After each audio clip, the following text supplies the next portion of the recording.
2005 अगस्त का महीना चल रहा था। 5 यंग एडल्ट्स ये डिसाइड करते हैं कि ये लोग प्रोबो यूटा के एक अननोन वाई माउंटेन के अंदर बने एक केव को विजिट करेंगे, जिसका नाम केव ऑफ डेथ भी रखा गया था। लेकिन उनको ये अंदाजा भी नहीं था कि कौन सा खतरा वहाँ इन लोगों का इंतजार कर रही थी और आखिर में जाके इनमें से सिर्फ एक ही जिंदा लौटने वाला था। ये एक रियल ट्रेजिक स्टोरी है गलाम केव ट्रेजेडी की। अगस्त 17 वेडनेसडे का दिन था। एक 5 लोगों का एक ग्रुप डिनर पार्टी में बैठकर एक प्लान बनाते हैं कि ये लोग एक केव में घूमने जाएंगे जो एक पहाड़ के नीचे बना हुआ था। ये केव एक पहाड़ के नीचे बना हुआ था और इसके बिल्कुल पास एक BYU यूनिवर्सिटी थी और ऐसे ही बहुत से स्टूडेंट्स को इस केव के बारे में पता था और इनसे पहले भी 2 यंग लड़के गलाम केव को सक्सेसफुली विजिट करके आए थे। ये देखने में पहली नजर में तो उतना आसान नहीं लग रहा, क्योंकि ये बस एक 4 फीट गहरी और 2 फीट चौड़ी केव थी जो पानी से भरी हुई थी और इसको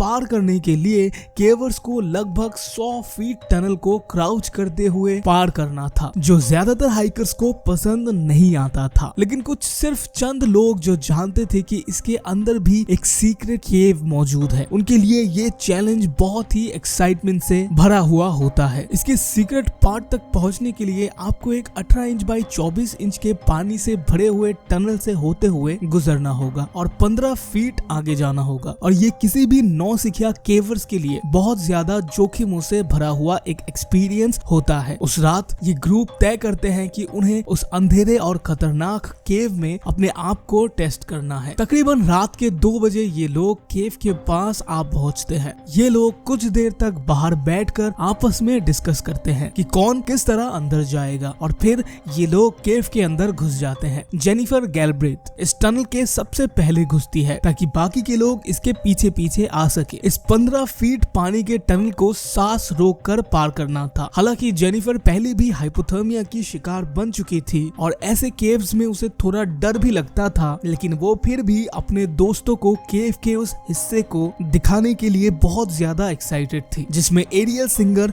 ब्लैक डॉनर और स्कॉट मैकडोनल्ड ये सभी लोग राजी हो जाते हैं और एक 5वां दोस्त जोसेफ बाहर ही उनका इंतजार करते हुए केव के बाहर ही बैठता है। अपने हाथों में सिर्फ एक फ्लैशलाइट लिए ये चारों केव से होते हुए आगे बढ़ते रहते हैं। सुबह के 4:30 हो चुके थे और बाहर घना काला अंधेरा समाया हुआ था। इन सभी लोगों ने हिम्मत जुटाया और अपने आप को नीचे झुकाते हुए हड्डियों को जमा देने वाले इस ठंडे पानी में डुबकी लगा दी। जेनिफर सबसे सामने रहती है क्योंकि सिर्फ अकेले वही यहाँ पर पहले भी आ चुकी थी। वो लोग देखते हैं कि धीरे से जेनिफर पानी में गायब हो गई। ये जो टनल था ये किसी फ्रिज के दरवाजे जितनी चौड़ी थी, मुश्किल से बस 2 फीट चौड़ी और 4 फीट गहरी, एक के पीछे एक। अब ये तीनों जेनिफर के बताए डायरेक्शन को फॉलो करते हुए उसके पीछे अपनी सांस रोक के आगे बढ़ते रहते हैं। यहाँ पे मेन केव से अटैच एक रस्सी भी बंधी हुई थी जो अंडर वाटर होते हुए अंदर के केव से अटैच थी, ताकि मेन केव से इस रस्सी की मदद से लोग इस अंदर बने केव तक पहुंच सके। लेकिन उस दिन ये रस्सी किसी को दिखाई नहीं देती। ब्रायन लैम्प्री जो यहाँ आने वाले पहले केवर थे, उन्होंने बताया कि अंदर बने इस केव से रिटर्न आते वक्त वो एग्जिट होल को ढूंढ नहीं पाए और एग्जिट होल से 4 फीट दूर जा पहुंचे, जहां उन्हें इस केव का डेड एंड मिलता है और घबराहट के मारे वो रियलाइज करते हैं कि उनके चारों तरफ सिर्फ पत्थर से बने हुए वॉल ही है। वो किसी तरह हाथ पैर चलाते हुए उस जगह तक वापस लौटते हैं जहां उन्हें इस बार फाइनली डेड एंड मिल जाता है। जो एक्स्ट्रा टाइम इसमें लगा था उसमें उन्हें ऐसा लगा था कि अब वो जिंदा नहीं बच पाएंगे। वो बहुत ही लकी थे कि अपने आखिरी चंद सेकंड्स में उन्हें उस केव का एंडिंग मिल गया था। लेकिन इस दिन ये चारों उस केव तक सक्सेसफुली पहुंच जाते हैं, जिसमें अब ये लोग किसी तरह खड़े हो सकते थे और अपने आसपास देख सकते थे। ये केव 6.5 फीट लंबा था, जहां पर इन्हें सिर्फ 3 फीट जगह मिलती है सांस लेने के लिए। जोसेफ बाहर बैठकर इन चारों का इंतजार कर रहा था और उसे कुछ भी पता नहीं था कि ये चारों कितनी देर तक वहां अंदर रुकने वाले हैं। इन लोगों लोगों ने जाने से पहले कुछ एग्जैक्ट टाइमिंग के बारे में बात नहीं करी थी, सो वो यहाँ वेट करता रहा। 1 घंटे बाद वो केव के थोड़ा पास आता है और अंदर झांक के देखने लगता है, बट उसे अंदर से कोई भी हलचल या फ्लैशलाइट की झलक दिखाई नहीं देती। अब ये 5:30 का वक्त हो चुका था और उसे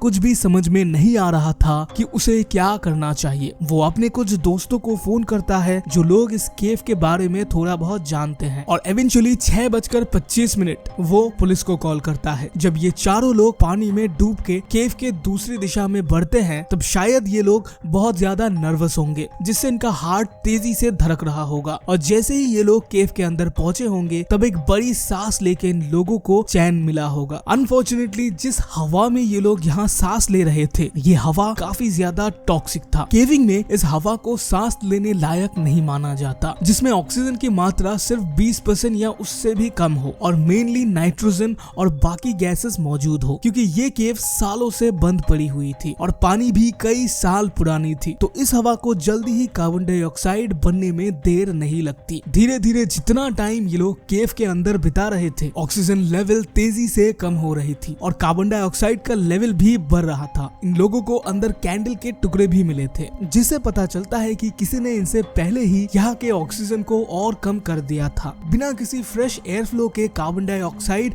वाटर लेवल में भी हाई कंसंट्रेशन में मौजूद थी और यहाँ जाने से पहले इन लोगों को जरा भी ये अंदाजा नहीं था कि इसके अंदर का एयर सांस लेने लायक नहीं होगा। हालांकि कुछ ही मिनटों के लिए कोई ऐसे केव्स को विजिट करने आए तब भी इसके खतरनाक गैसेस की वजह से दिमाग अपनी पूरी क्षमता से काम नहीं कर पाता, जिसमें दिखाई, सुनाई और डिसीजन लेने की क्षमता पर डायरेक्ट इफेक्ट पड़ता है। जब ये इस केव में पहुंचे तब इन्हें समझ आ गया था कि ये लोग सही से सांस नहीं ले पा रहे हैं और उन्हें इसी वक्त वापस लौट जाना चाहिए, क्योंकि इसका एंट्री होल इतना छोटा था कि एक बार में सिर्फ एक ही इंसान यहाँ से बाहर निकल सकता था। जेनिफर सबसे पहले निकलती है लेकिन उसे एग्जिट होल दिखाई नहीं देता और उसकी सांस फूलने लग जाती है, लेकिन शायद उसके पास अपनी सांसों को रोकने और इस सिचुएशन को समझने की टेक्निक अच्छे से पता थी। अगर ऑक्सीजन का लेवल केव के अंदर 10 से 12% होता तब शायद उसके पास सिर्फ 60 सेकंड्स का टाइम होता बेहोश होने से पहले रास्ता ढूंढने में,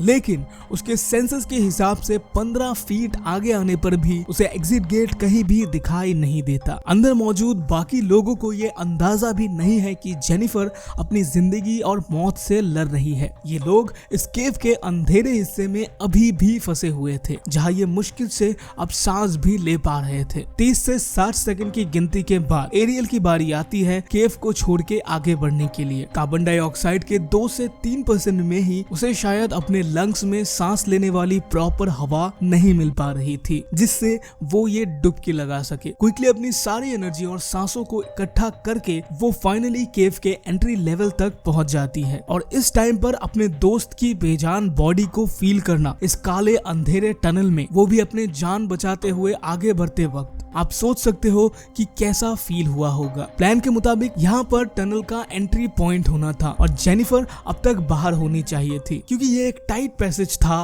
और 2 लोग यहाँ से एक साथ नहीं निकल सकते थे। इस पैनिक मोमेंट पर शायद वो रियलाइज नहीं कर पाती है कि उसकी दोस्त यहाँ अनकॉन्शियस पड़ी हुई है और मौत से लड़ रही है। इस वक्त तक अंदर मौजूद ब्लेक और स्कॉट कई मिनटों तक इस टॉक्सिक हवा में सांस ले रहे थे, इस काली अंधेरी गुफा में, और लोअर ऑक्सीजन का इफेक्ट अब इनके शरीर में शायद दिखाई भी दे रहा था। कुछ देर वेट करने के बाद अब इनमें से एक उस टनल की तरफ बढ़ता है। ऑलरेडी अनकॉन्शियस हालत में ब्लेक शायद जितनी जल्दी हो सके उतनी जल्द इस केव से बाहर निकलना चाह रहा था और उसे ये कुछ भी पता नहीं चल रहा था कि उसके सामने अभी भी उसके 2 दोस्त पानी में अपनी जान के लिए लड़ रहे थे। तब तक शायद उसने रियलाइज कर लिया था कि एरियल आगे नहीं बढ़ रही है और उसे शायद एरियल को आगे धक्का देना चाहिए उसकी जान बचाने के लिए, लेकिन सिर्फ 2 फीट चौड़ी और 4 फीट डीप एक टनल में किसी को भी धक्का दे के आगे या पीछे ले जाना लिटरली इम्पॉसिबल काम है। जो आखिरी दोस्त अब तक इस अंधेरे केव में लास्ट बचा हुआ था, अब ये उसकी बारी थी। शायद एक बार यहाँ से बाहर निकलने के बाद वो कभी दोबारा लौट के यहाँ नहीं आने वाला था, लेकिन उसकी जर्नी शुरू होते ही खत्म हो जाती है, क्योंकि उसको अपने सामने अपने फ्रेंड्स की बॉडीज मिलती है जो पानी में अब डूब रहे थे थे और ऐसे अनकंफर्टेबल एनवायरनमेंट में शायद वो तेजी से अनकॉन्शियस हो गया था। जब रेस्क्यूअर्स उन्हें बचाने यहाँ पहुंचे तो उनके लिए भी ये कोई आसान काम नहीं होने वाला था। वो लोग जल्दी से केव के अंदर ऑक्सीजन लेवल को भरने के लिए केव में ऑक्सीजन पंप करते हैं। इसी के साथ वो लोग केव से पानी निकालने की कोशिश भी करते हैं ताकि रेस्क्यूअर्स को अंदर भेजा जा सके। जैसे ही पानी का लेवल थोड़ा कम होता है उन्हें जेनिफर गैल्ब्रेथ की बॉडी टनल के थोड़ी ही अंदर बेजान हालत में मिलती है। एक और घंटे पंप करने के बाद उन्हें बाकी तीनों की बॉडीज एक साथ इस टनल के अंदर बेजान हालत में मिलती है। जब इनकी बॉडीज को बाहर निकाल के ऑटोप्सी के लिए भेजा गया तो मौत की वजह डूबने को बताया गया। ये सोचकर ही कितना अजीब लगता है कि 4 हट्टे कट्टे 16 से 28 साल के जवान लोग सिर्फ 15 फीट टनल को क्रॉस नहीं कर पाए। वजह